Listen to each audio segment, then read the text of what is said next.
Жили ли казахи до русских в юртах? Русские любят говорить, что казахи до колонизации России жили исключительно в юртах, создавая тем самым образ отсталого народа. Однако это не соответствует действительности. До российской колонизации на территории современного Казахстана существовали крупные города, развитая культура и торговые центры. Атрар – один из важнейших городов Средней Азии, который славился своей библиотекой и достижениями в науке. Его часто сравнивали с Александрийской библиотекой. Туркестан – древний город, который был одной из столиц казахского ханства. Здесь находится мавзолей Ходжи Ахмеда Ясави, внесенный в список объектов всемирного наследия ЮНЕСКО. Тараз – один из старейших городов Казахстана, основанный еще в VI веке.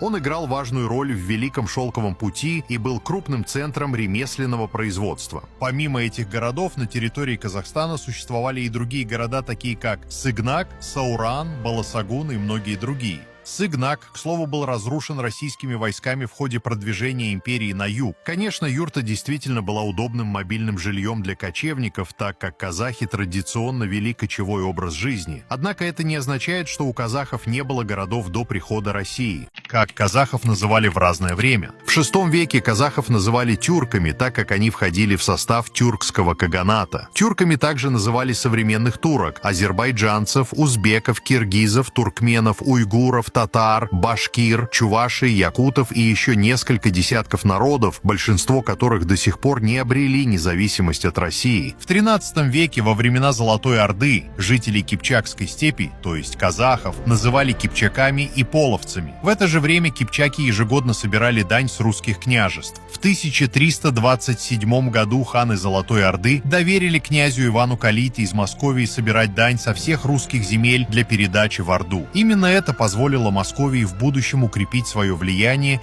и стать центром русских княжеств. В XIV веке после распада Золотой Орды на множество государств образовалось Казахское ханство, за которым закрепилось нынешнее название «Казах», что переводится как «свободный». Русские же называли казахов кайсаками. В XVII веке, после присоединения к Российской империи, русские переименовали казахов в киргиз-кайсаков, а нынешних киргизов называли кара-киргизами для развлечения с казахами. В 1920 году была образована Киргизская АССР.